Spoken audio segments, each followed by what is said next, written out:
ఒక్క మహిళల విషయంలో ఇంతవరకు రూపాయి ఇయ్యలే. ఇచ్చిరా? అదే అక్కడ పెద్ద పెద్ద వ్యాపారవేత్తలు బ్యాంకులను మొత్తం లూటీ చేసి లోన్లు ఎగబెడితే 16.5 లక్షల కోట్ల రుణము మాఫీ చేసి, వాళ్ళు ఎక్కువ మంది కూడా లేరు, 15-20 మంది ఉన్నారు అంతే. అదానీలు అంబానీలు ఆ స్థాయిలో ఉన్నోళ్ళు ఒక 15 నుంచి 150 మంది వరకు ఉన్నారు. వాళ్లకు మాఫీ చేసిన రుణము 16.5 లక్షల కోట్లు. మనం ఇవాళ నేను మీ అందరి సమ్మతితోనే నేనేం అడుగుదాం అనుకుంటున్నా అంటే, కేంద్ర ప్రభుత్వాన్ని 5 లక్షల రూపాయలు రాష్ట్ర ప్రభుత్వం వడ్డీ లేని రుణం ఇస్తుంది కదా, మిగతా 15 లక్షలకు కేంద్ర ప్రభుత్వాన్ని ఇవ్వమందాం. వాజిబే కదా నేను అడిగేది, వాజిబే. ఇప్పుడు ఎక్కువ కూడా కాదు, అది 1500 కోట్లేమో అవుతుంది మొత్తం సంవత్సరానికి. అది కేంద్ర ప్రభుత్వం ఇవ్వచ్చు కదా. నిజంగా ఆడబిడ్డల మీద ప్రేమ ఉంటే, నిజంగా ఏదో చేయాలనుకుంటే ఎందుకు ఇవ్వద్దు కేంద్ర ప్రభుత్వం? ఏమి ఇచ్చింది మనకి ఇప్పటివరకు మహిళలకు కేంద్ర ప్రభుత్వం? డైరెక్ట్ ఏమని ఇచ్చిందా?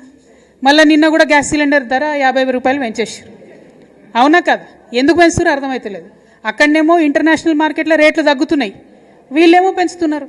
ఎందుకు పెంచుతున్నారంటే మా మోడీ ఇంత గొప్పోడు అంత గొప్పోడు అంటారు. ఎంత గొప్పోడైతే మాకేంది భయ్, ఇంటికి 50 రూపాయలు పెన్షన్ మాకు టెన్షన్ పెడుతురు కదా. నేననేది ఏంటంటే, కేంద్ర ప్రభుత్వం డైరెక్ట్గా ఇంతవరకు ఆడబిడ్డల